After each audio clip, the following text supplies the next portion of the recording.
تو کیا کرے، کہاں سے کہاں بات چلتی ہے. 1 منٹ. شادی کے لیے ہدیے کو تیار کرنے کا کہہ رہے ہیں، دوسری شادی کے لیے اہلیہ کو تیار کرنے کا آسان نسخہ بتا دیں. اہلیہ کبھی بھی تیار نہیں ہوگی، اس کی غیرت کا تقاضا ہے کہ وہ تیار نہ ہو. یہ پاگل پنے والی بات ہے کہ تمہاری بیوی کہہ کہ آپ ایک اور شادی کر لو. اس کا نبی صلی اللہ علیہ وسلم نے جب نکاح کرتے تھے امی عائشہ کو تکلیف ہوتی تھی، غیرت آتی تھی. تو عورت کا جو کام ہے وہ اس کو کرنے دو، آپ کا جو کام ہے وہ یہ ایسے ہی ہے جیسے مفتی صاحب قربانی کے بکرے کو آپ سمجھائیں کہ خود ہی لیٹ جائے قربانی والے دن آ کے. بکرا کا یہی ہے کہ وہ نہیں لیٹے، سمجھ رہے ہو. بکرے پر لازم ہے کہ وہ کیا کرے، بیل پر لازم ہے رسہ توڑ کے بھاگے گا. یہ اس کی عقل صحیح ہونے کی علامت. اگر وہ آ کے لیٹ جائے گا تو اس کا مطلب اس کی کھوپڑی ٹھیک کام نہیں کرے. تو بھائی جو عورت کا کام ہے وہ عورت کو کرنے دو. عورت کا کام ہے، متنبی کا شعر ہے، لِأَحِبَّتِي أَن يَمْلَأُوا بِالصَّافِيَاتِ الْأَقْوَبَا وَعَلَيْهِمِ أَن يَبْذُلُوا وَعَلَيَّ أَلَّا أَشْرَبَا. کیا خاندانی شعر متنبی کہہ گیا. متنبی ایک شاعر گزرا ہے، اس کے بہت سارے دوست تھے، شراب پیتے تھے. یہ 1000 سال پرانا قصہ ہے. وہ شرابی دوست تھے نا، تو یہ کبھی کبھار شراب خانے میں ان سے ملنے کے لیے جاتا. متنبی کو شراب سے نفرت تھی، وہ کہتا تھا یہ غیر اخلاقی چیز ہے. ٹھیک ہے، متنبی کہتا تھا مرد کی مردانگی یہ نہیں ہے کہ شراب پیے، مرد کی مردانگی ہے تیز رفتار گھوڑے کی پشت پہ سوار ہو کر دشمن سے لڑے.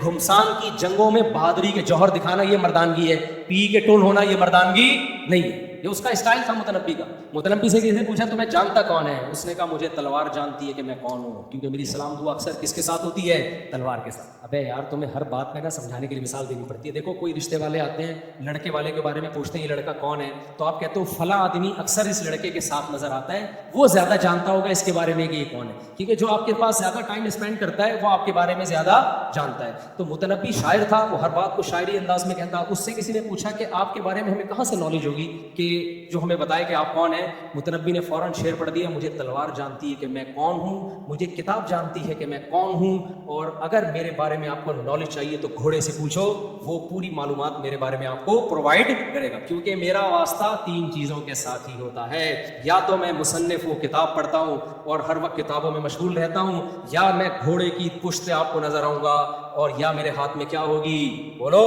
یہ پہلے زمانے کے نوجوانوں کے فخر کرنے کے اسٹائل ہوا کرتے تھے. آج نوجوان پتہ ہے کس چیز پہ اسٹائل مار رہا ہے؟ آئے گا یوں کر کے نا واک کرتا ہوا، ایک چیزی شیروانی پہنی ہوگی اور بیوٹی پارلر سے باقاعدہ رگڑے لگا کے آیا ہوگا منہ پہ، اور میک اپ کروا کے آیا ہوگا، اور پورا مخنث ہجڑا بن کے آیا ہوگا، اور پھر ٹک ٹاک پہ کہے گا بتاؤ میں کیسا لگ رہا ہوں، بتاؤ میں کیسا لگ رہا ہوں. ابے تو آدمی ہے، تو لپسٹک پاؤڈر کیوں لگا رہا ہے؟ اس پہ فخر کیوں کر رہا ہے؟ پھر دلہن مرد تیار کر کے فخر کر رہے ہیں کہ میں نے کیسی دلہن تیار کی. تو متنبی نے ان سب کو بتایا کہ بھائی کسی مرد کے بارے میں پوچھنا ہو نا کہ کون کیسا ہے، تو متنبی نے کہا میرے بارے میں پوچھو گے تو دلہنوں سے نہیں پوچھو، میں بیوٹی پارلر میرا دلہنیں تیار کرنے کا نہیں ہے. میرے بارے میں پوچھو گے بیوٹی پارلر والا نہیں بتائے گا بڑا خوبصورت چہرہ ہے اس کا، یہ چیزیں عورتوں پہ سوٹ کرتی ہیں، آدمیوں پہ سوٹ نہیں کرتی. متنبی سے کسی نے پوچھا بھائی تیرے بارے میں معلومات لینا چاہتا ہوں، تیرا اٹھنا بیٹھنا کن لوگوں کے ساتھ زیادہ ہے؟ اس کا خیال تھا متنبی کہے گا بھائی وسیم بھائی سے جا کے پوچھ لو، زیادہ تر میں گٹر کے ڈھکن پہ اسی کے ساتھ بیٹھتا ہوں، تاش اسی کے ساتھ کھیلتا ہوں.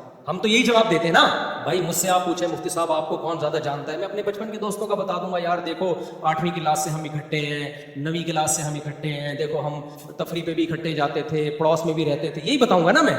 متنبی سے بالکل یہی سوال پوچھا گیا. مجھے یہ واقعہ بتانے میں مزہ بہت آ رہا ہے، اس لیے میں مزے لے لے کے سنا رہا ہوں. متنبی سے کسی نے پوچھا بھائی تیرے بارے میں رپورٹ کس سے پوچھیں، وسیم بھائی کے ساتھ تیرا اٹھنا بیٹھنا زیادہ ہے یا کلیم بھائی کے ساتھ تو شاپنگ کرنے جاتا ہے، تیری لانگ ٹریولنگ کس کے ساتھ ہوتی ہے، جب تو بغداد فتح کرنے بغداد گیا تھا تو تیرے ساتھ کون تھا؟ ہم اس سے پوچھیں گے تیرے بارے میں، تو ذرا بتا یار تجھے کون جانتا ہے. کیا شعر پڑا متنبی نے یار. متنبی نے کہا میرے بارے میں پوچھنا ہے 3 چیزیں ہیں جو مجھے اچھی طرح سے جانتے. اعز مقام فی الدنا سرج سابح، کہتا ہے تیرتے ہوئے گھوڑے کی پشت یہ مرد کے لیے سب سے اونچا مقام ہے.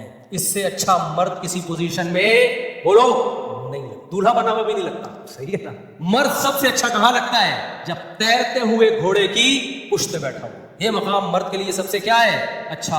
اور سب سے بہترین دوست آپ کسی سے پوچھ لیں تو کیا خوبصورت سی گرل فرینڈ ہو اور ایسے کوہنیوں باہوں میں باہیں ڈال کے قائد اعظم کے مزار پہ فاتحہ پڑھنے کی نیت سے ٹوپی کرا کے گئے ہوئے. سب سے بہترین مقام یہی ہے نا. لوگ یہی کہیں گے نا سب سے بہترین ہم نشیں. جلیس کہتے ہیں ہم نشیں کو. ہم نشیں پتہ ہے کسے کہتے ہیں؟ جو اکثر آپ کے ساتھ رہتے ہیں. تو متنبی سے پوچھا بھائی سب سے بہتر ہم نشیں کون سا ہے؟ آج کے نوجوان سے پوچھا جاتا وہ کہتا فلانی ڈمکانی کچھ بھی نام لے لیتا. اور سب سے اونچا مقام کون سا ہے, بہترین مقام مرد پہ کون سا ہے؟ وہ کہتا ہے بیوٹی پارلر پہ تیار ہوتے ہوئے جب اس کی تھریڈنگ ہو رہی ہو اور گھسائی ہو رہی ہو, سب سے بہترین مرد کے لیے. متنبی کیونکہ فطرت پر تھا, مسلمان تھا, ایسے کلچر میں پیدا ہوا جب مسلمانوں نے دنیا پہ حکومت کی تھی. ہماری فوجیں یورپ کو فتح کرنے نکلی ہوئی تھیں, سمجھتے ہو, ٹک ٹاک ایجاد نہیں ہوا تھا. اس لیے متنبی نے کیا خاندانی جواب دیا, اتنا لمبا تو متنبی نے جواب نہیں دیا جتنا اس جواب کو ایکسپلین کرنے میں مجھے مزہ آ رہا ہے. متنبی نے کہا احب مقام فی الدنا سرج سابح, تیرتے ہوئے گھوڑے کی پشت مرد کے لیے سب سے عزت والا مقام, جہاں مرد کو سلوٹ کرنے کو دل چاہتا ہے, عزت والا مقام. وخیر جلیس فی الزمان کتاب, اور زمانے میں سب سے خوبصورت ہم نشین کتاب ہے. مرد کے ہاتھ میں کتاب بہت, بولو, اچھی, بیٹھا ہوا ہے اور کیا پڑھ رہا ہے, کتاب پڑھ, چشمہ لگا ہوا ہو اور مطالعے میں مشغول. آج کیا ہو رہا ہے, ٹک ٹاک پہ ڈانس میں مشغول. یورپ میں ہم نے دیکھا ٹرینوں میں لوگ کتاب لے کے بیٹھے ہوئے ہوتے ہیں, ہماری سوسائٹی میں کتاب مارکیٹ سے شارٹ. اچھا خیر آگے چلتے ہیں. اور پھر متنبی سے پوچھا آپ کے بارے میں رپورٹ لینی ہو تو کس سے لیں ہم, سب سے زیادہ اٹھنا بیٹھنا آپ کے کس سے ساتھ, سلیم بھائی کے ساتھ آپ گٹر کے ڈھکن پہ بیٹھتے ہیں یا وسیم بھائی کے ساتھ؟ تو متنبی نے اس کا بڑا خاندانی جواب دیا. اس نے کہا مجھے میرے بارے میں جاننا چاہتے ہو تو نہ سلیم بھائی کے پاس جانے کی ضرورت ہے آپ کو, اور نہ وسیم بھائی کے پاس, نہ سبکتگین کے پاس, اور نہ جمشید سے میرے بارے میں پتہ چلے گا. میرا اصل میں اٹھنا بیٹھنا تین چیزوں کے ساتھ زیادہ ہے. میرا اٹھنا بیٹھنا ان کے ساتھ زیادہ ہے, گھوڑا, کتاب, تلوار. میری زندگی کس میں گزری ہے, گھوڑے کی پشت پہ, ہاتھ میں تلوار, اور جب فارغ بیٹھا ہوں تو ہاتھ میں کیا, کتاب. تو جتنا اچھا مجھے کتاب ایکسپلین کر سکتی ہے, تلوار کو میرے بارے میں رپورٹ پتہ ہے, گھوڑے کو میرے بارے میں, گھوڑے سے جا کے پوچھو گے وہ بتا دے گا, تلوار سے پوچھو گے بتا دے گا. آپ کہہ سکتے ہو کہ یار متنبی تیرا دماغ خراب ہے, تلوار کیسے بتائے گی, تلوار کی کیا زبان ہوتی ہے؟ اصل میں وہ یہ کہنا چاہ رہے ہیں تلوار پہ میرے کارنامے نقش ہو چکے ہیں. جب تلوار سے جا کے پوچھو گے نا میں کیا ہوں, تو پھر تلوار تمہیں رپورٹ پیش کی کرے گی, فلاں موقع پہ اس تلوار سے میں نے اتنی بہادری دکھائی, اور کیسے میں نے علاقوں کو فتح کیا, کیسے اپنے دشمنوں کو میں نے بہادری میں زیر کیا, کیسے میں نے مظلوموں کی مدد کی. گھوڑا رپورٹ پیش کرے گا کہ اس گھوڑے کی پشت پہ سوار ہو کے میں نے کیا کیا کارنامے سر انجام دیے. تو میرے دوست میرے کارناموں کا نہیں بتائیں گے, گھوڑا اور تلوار بزبان حال. اور کہتے ہیں آج جو میرے پاس نالج ہے جس سے میں لوگوں کو گائیڈ کرتا ہوں, یہ نالج مجھے کہاں سے ملی ہے, کتاب سے. کتاب بتائے گی, میری جو میں نے کتابیں پڑھی ہیں وہ بتائیں گی کہ میرے پاس نالج کتنی ہے. جس کے پاس نالج ہوتی ہے وہ لوگوں کو گائیڈ کر سکتا ہے. سمجھتے نہیں ہو کیا ہو گیا, یہ شعر میں نے شروع کہاں سے کیا, ہم تو شعر میں ہی بہ گئے. لایا کس سلسلے میں تھا میں متنبی کا شعر, ابے نہیں یار ہے, ہاں تو وہ شعر سنا رہا تھا متنبی کا آپ کو. تو فلما انخنا رکزنا الرماح بین مکارمنا والعلا لتعلم مصر ومن بالعراق ومن بالعواصم انی الفتى وانی ابیت وانی وفیت وانی عطوت علی من عطا. کیا شعر ہے یار. متنبی کہتا ہے ہم جب چلے نا تلواریں لے کے تو ہم نے مقابلے کیے, دشمنوں کی کھوپڑیاں اڑائیں, بہادری کے جوہر دکھائے. رات کو جب ہم نے اسٹے کیا اور تلواروں کو جو ہم نے زمین پہ گاڑا تو اصل میں وہ زمین پہ نہیں گاڑا تھا, وہ اس بات پہ میں نے اسٹیمپ لگائی تھی, مہر لگائی تھی کہ میں ایک جوان آدمی ہوں اور میں دشمن کی بات نہیں مانتا, اور جو مجھ پہ سرکشی کرتا ہے تو سرکشی کے جواب میں میرا رسپانس بھی کون سا ہوتا ہے, بزدلی کا نہیں ہوتا بلکہ سرکشی کا ہوتا ہے, تاکہ یہ بات مصر والوں کو بھی پتہ چل جائے, عواصم والوں کو بھی, عراق والوں کو بھی. یہ بتانے کے لیے اپنی تلوار کو میں نے زمین پہ گاڑا, تو اصل میں اس مضمون پہ میں نے مہر لگائی ہے, یہ تلوار زمین پہ نہیں گاڑی. آپ لوگ کو مزہ نہیں آ رہا, میں کیا کروں, مجھے بہت مزہ آ رہا ہے یہ شعر پڑھنے. آگے چلتے ہیں. آ رہا ہے نہیں آ رہا. ابھی میں کس سے چھیڑ دوں نا, بیوٹی پارلر کے, وہ بندہ دھولا تیار ہو کے آیا تھا, خدا کی قسم طارق روڈ پہ ایسا بیوٹی پارلر ہے بندے کو پتہ ہی نہیں چلتا کہ آدمی ہے کہ یہ کیا ہے. ہی اور شی کا فرق کیا کر دیا اس بیوٹی پارلر نے, ختم. ہو سکتا ہے بہت سے لوگ کہیں گے یار میں بھی نمبر بتا دو ذرا اس کو. تو نوجوان کا آج کل اسٹائل یہ ہوتا جا رہا ہے, اس لیے میں ان کو شعر پڑھا کے نا تھوڑا آدمی بنا رہا ہوں. میں 4 شادیوں کا بھی اسی لیے قائل ہوں کہ تمہیں ہی لگو, تم دیکھ پورے کیا لگو, ہی. دنیا میں ہی اور شی کا فرق کیا ہو رہا ہے, ختم. اچھا خیر وہ شعر کو مکمل کر دوں. تو متنبی نے یہ بیوی کی شادی کی والی بات پر شعر سنا رہا ہوں کہ انہوں نے کہا تھا وائف شادی کی اجازت نہیں دے دی دوسری شادی کی. تو اس میں میں کہہ رہا ہوں وائف کا کام ہے منع کرنا, آپ کا کام ہے منع نہ ہونا, اس کا کام اس کو کرنے دو. تو اس پہ میں شعر سنا رہا ہوں کہ متنبی بڑا بہادر تھا, وہ کہتا تھا مجھے تلواروں کی چھاؤں میں مزہ آتا ہے, یہ مردانگی. شراب پی کے ادھر ادھر جھومنا یہ مردوں کا کام نہیں, یہ تو شہوت پرستوں کا کام ہے نا. تو اس لیے متنبی نے کہا شراب کھانے میں گیا اپنے دوستوں سے ملنے کے لیے, تو دوست پی بھی رہے تھے اور متنبی کو پلانے کی کوشش بھی کر رہے ہیں کہ کائنڈلی 2 گھونٹ ہماری طرف سے دادی کے ایصال ثواب کے لیے استغفر اللہ، یعنی پیے ایسے ہی لوگ رہے ہوتے ہیں جیسے کوئی ثواب مل رہا ہے، تو 2 گھونٹ ہماری طرف سے بھی ہو جائیں۔ متنبی نے ایسے موقع پہ یہ شعر پڑھا، لِأَحِبَّتِي أَن يَبْذُلُوا، کہ میرے دوستوں پہ یہی چیز سوٹ کرتی ہے کہ مجھے پلانے کی کوشش کریں، کیونکہ اگر وہ مجھے پلانے کی کوشش نہ کریں اس کا مطلب وہ میرے دوست نہیں ہے۔ جس چیز میں ان کو مزہ آ رہا ہے تو دوست چاہتا ہے کہ اس مزے میں میرے ساتھ میرا دوست شریک ہو، تو اس نے کہا تم بالکل ٹھیک کر رہے ہو، تم پہ اگر تم مجھ سے شراب کا نہ پوچھتے اس کا مطلب تم میرے دوست نہیں ہو۔ لِأَحِبَّتِي أَن يَبْذُلُوا، کہ میرے دوستوں پہ یہی چیز سوٹ کرتی ہے کہ مجھے پلانے کی کوشش کریں، وَعَلَيَّ أَلَّا أَشْرَبَ، مجھ پہ جو چیز سوٹ کرتی ہے وہ یہ کہ میں نہ پیوں۔ نہیں آئی بات؟ لِأَحِبَّتِي أَن يَبْذُلُوا وَعَلَيَّ أَلَّا أَشْرَبَ، ان پر لازم ہے کہ پلائیں، ان کی دوستی کا تقاضا ہے اور میری بہادری کا تقاضا ہے کہ میں نہ پیوں، کیونکہ مجھے جنگوں میں نشہ آتا ہے شراب کا، مجھے بوتلوں میں نشہ نہیں آتا، میرا نشہ کسی اور چیز میں۔ تو میں کہتا ہوں بیگم پر لازم ہے کہ شوہر کو دوسری شادی سے روکے، اس کی محبت کا تقاضا ہے، آپ کی مردانگی کا تقاضا ہے، آپ نہ رکیں۔ آپ بولیں بیگم تم اتنی اچھی ہو، میں چاہتا ہوں ایسی اچھیاں اور بھی آ جائیں، تم سے شادی کے بعد مجھے پتا چلا کتنی بڑی نعمت ہے، اور یہ سب تمہاری وجہ سے ہوا، جب میں کنوارا تھا مجھے تو پتہ ہی نہیں تھا کہ کتنی بڑی نعمت ہے، تم میری زندگی میں خوشیاں لے کر آئی، آج مجھے پتا چلا کہ محبت اور خوشیاں کیا ہوتی ہیں، میں چاہتا ہوں کہ میں ایسی 3 خوشیاں اور لے آؤں۔ وہ غصہ کرے گی، روئے گی، تو آپ متنبی کا یہ شعر پڑھ لیا کرو، لِأَحِبَّتِي أَن يَبْذُلُوا وَعَلَيَّ أَلَّا أَشْرَبَ، بیگم تم پہ یہی سوٹ کرتا ہے کیونکہ تمہاری جو مجھ سے محبت ہے، عورت محبت میں شرکت برداشت نہیں کرتی، تمہاری محبت کا تقاضا یہی ہے، جتنی محبت ہے مجھے پتا ہے کہ تم محبت کرتی ہو مجھ سے، سمجھ میں آ رہی بات؟ تم پر بہت اچھا لگ رہا ہے، لیکن ہماری مردانگی کیسے ہے بھائی؟ دوسری اس لیے کہ بیگم اگر مرد کے لیے ایک بیوی کافی ہے اور بیوی کے لیے تو ایک مرد کافی ہے، تو پھر اس کا مطلب اس ریلیشن میں طاقت اور قوت کے لحاظ سے مجھ میں اور تم میں کوئی فرق نہیں ہے، تو میں پھر آدمی کس بات کا ہوا؟ نہیں ہے میرا خیال۔ بھائی مرد کے لیے اگر ایک عورت کافی ہے اور ایک عورت کے لیے بھی ایک مرد کافی ہے، تو اس کا مطلب جتنی ڈیزائرز، جتنی طاقت عورت میں ہے اتنی ہی طاقت مرد میں ہے، تو پھر آدمی کس بات کے ہوئے آپ؟ نہیں ہے بات۔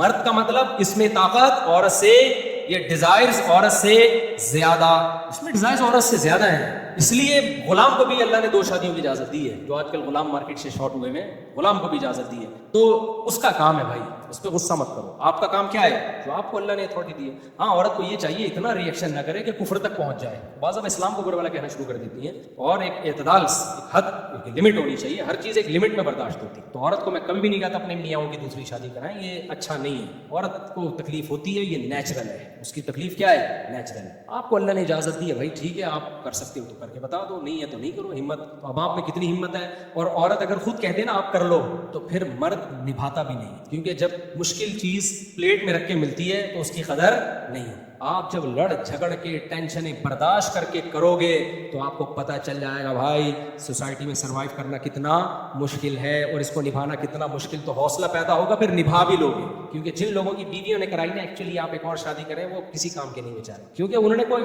مشکلات کا اندازہ ہی نہیں تھا، جب مشکلات کا اندازہ ہی نہیں تھا تو وہ پھر نہیں چلا پائے، وہ برباد ہو گئے، پہلی کو بھی برباد کر دیا دوسری کو بھی برباد کر دیا۔ تو اس لیے لڑ کے جو کام ہوتا ہے وہ اس لڑائی کے دوران ہی پتہ چل جائے گا آپ میں تپڑ کتنا ہے، سمجھ رہے ہو؟ لڑائی کے دوران ہی پتہ چل جائے گا، دھمکیاں جھیل گئے تو آگے چلا لو گے، اگر دھمکیوں سے ڈر گئے اس کا مطلب تمہارے اندر دم نہیں، تم وہ کام کیوں کر رہے ہو جو تم آگے تمہارے اندر حوصلہ نہیں ہے اسے چلا گئے۔ تو یہ بچوں کا کام نہیں ہے، یہ آدمیوں کا کام ہے، تو آدمیوں پہ ہی سوٹ کرتا ہے جو یہ سارے جھگڑوں کو جھیل کے برداشت کر کے چلا سکیں، کیونکہ جب 2 ہوں گی نا تو مسائل کم نہیں ہوں گے، مسائل کیا ہو جائیں گے؟ بڑھیں گے، پھر کیسے چلائے گا؟